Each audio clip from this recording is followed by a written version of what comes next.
Hoy hablaremos de la isla de Cuba, desde sus orígenes hasta la actualidad. Los primeros pobladores y la llegada de España. Antes de 1492, la isla no era una tierra vacía y olvidada, como lo que es ahora. La habitaban desde hacía miles de años los Siboneyes. Eran pueblos cazadores, recolectores y más tarde los taínos, quienes desarrollaron una agricultura organizada. Cultivaban yuca, maíz, batata y tabaco, viviendo en comunidades pacíficas con sus propias creencias, lenguas y tradiciones. El 27 de octubre de 1492, Cristóbal Colón llegó a la isla en su primer viaje, llamándole la más hermosa tierra que ojos humanos han visto. La conquista comenzó formalmente en 1511, dirigida por Diego Velázquez, quien fundó las primeras 7 villas, lo que era Baracoa,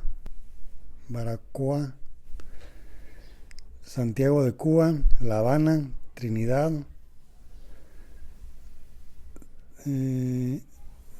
Santa María del Puerto Príncipe, Bayamo y San Espíritus. La llegada de los españoles trajo enfermedades desconocidas. Empezaron los trabajos forzados y los despojos. En pocas décadas la población originaria se redujo drásticamente. Para sustituir su mano de obra comenzaron a traer personas desde África, personas en contra de su voluntad. En este caso eran esclavos, dando inicio a siglos de esclavitud que marcarían profundamente la identidad y la cultura cubana. Al agotarse los yacimientos de oro, la economía se volcó a la caña de azúcar, el tabaco y la ganadería, que fueron las actividades que definieron la vida de la colonia durante siglos. Lucha por la independencia. Esto ocurrió en 1868 y 1898. Durante casi 4 siglos, Cuba fue la llave de las Indias, la colonia más rica y defendida de España, pero también la más castigada por la desigualdad. Los dueños de las tierras y esclavos vivían en riqueza, mientras que la gran mayoría, campesinos, esclavos libres y personas de origen africano mestizo, vivían en la miseria. El grito de la libertad estalló el 10 de octubre de 1868, cuando Carlos Manuel de Céspedes liberó a sus esclavos en sus fincas, que se llamaban la de Majagua, y llamó a todos a la lucha por la independencia y así poner el fin de la esclavitud. Y así es como comenzaría la Guerra de los 10 años, una lucha de desigualdad donde campesinos, negros, blancos, pobres combatieron a un ejército poderoso, que terminó en el año 1878 con el pacto llamado el Pacto del Zanjón,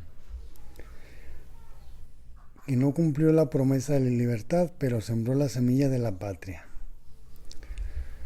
La lucha renació con más fuerza en el año de 1895, impulsada por el pensamiento y la palabra de José Martí, quien soñaba con una nación libre, justa y sin odio. Junto a él lucharon Maximino Gómez y el gran estratega militar dominicano y Antonio Maceo, el general de acero que jamás se rindió. Martí cayó en el combate pocos días después de llegar a la isla, pero su legado siguió guiando a miles que avanzaban sin armas suficientes, pero con el alma llena de esperanza. Cuando la victoria cubana ya estaba en su punto de culminación, Estados Unidos intervino en el año de 1898, aprovechando el hundimiento del acorazado Maine en La Habana. España firmó la paz y entregó la isla a Estados Unidos, que ocupó Cuba militarmente durante 4 años, cambiando sus leyes y favoreciendo sus propios negocios.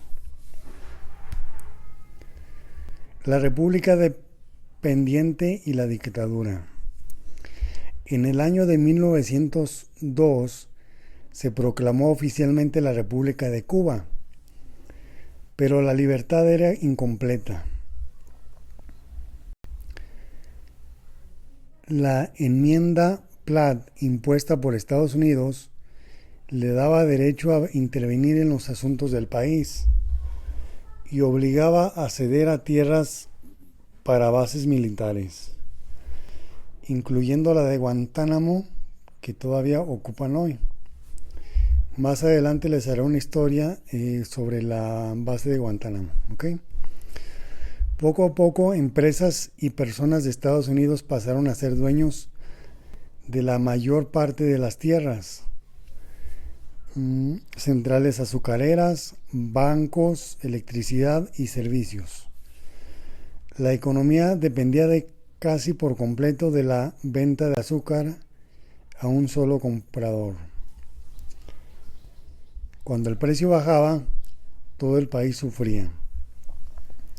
Mientras unos pocos vivían con lujo, la mayoría de la gente no tenía tierra, ni trabajo seguro, ni escuelas, ni hospitales dignos.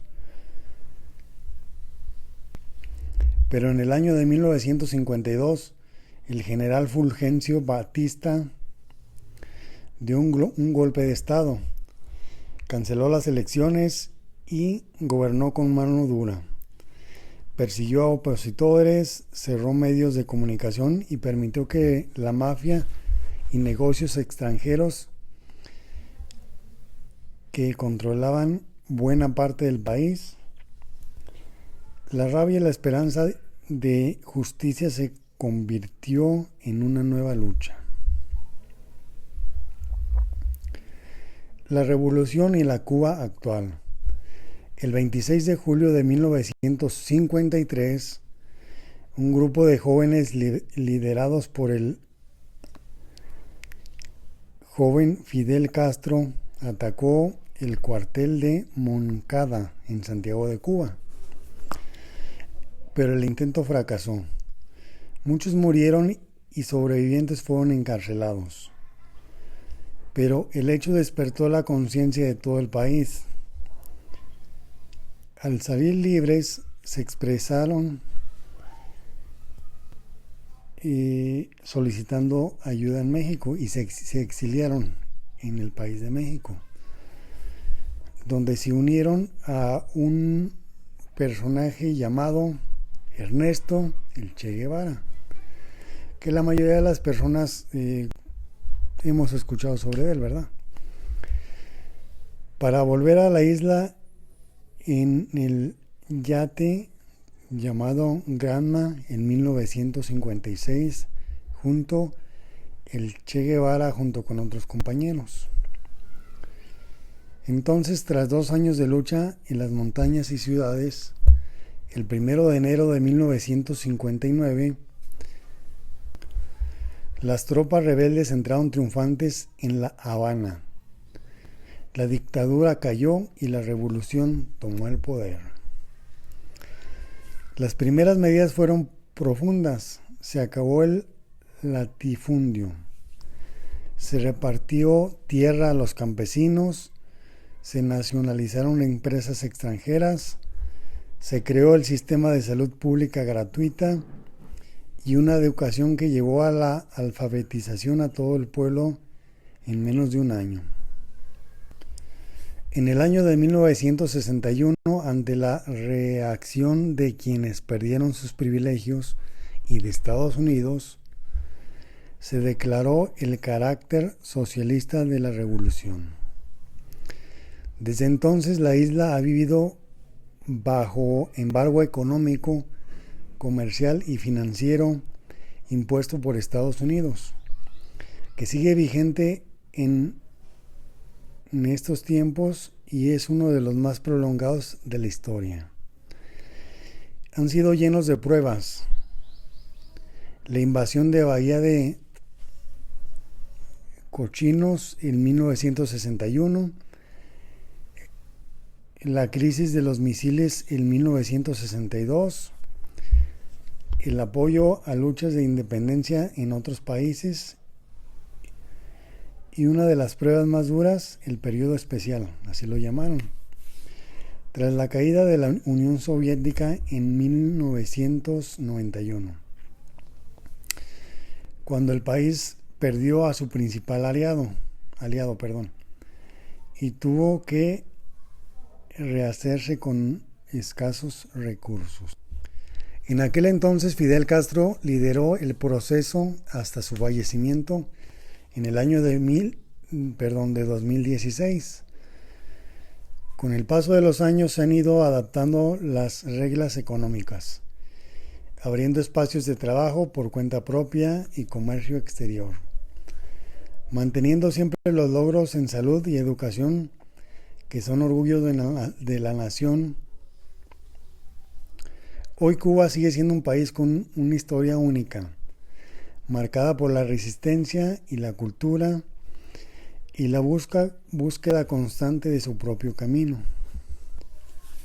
Pero desde entonces Cuba sigue siendo un país con demasiadas carencias económicas y sigue luchando día a día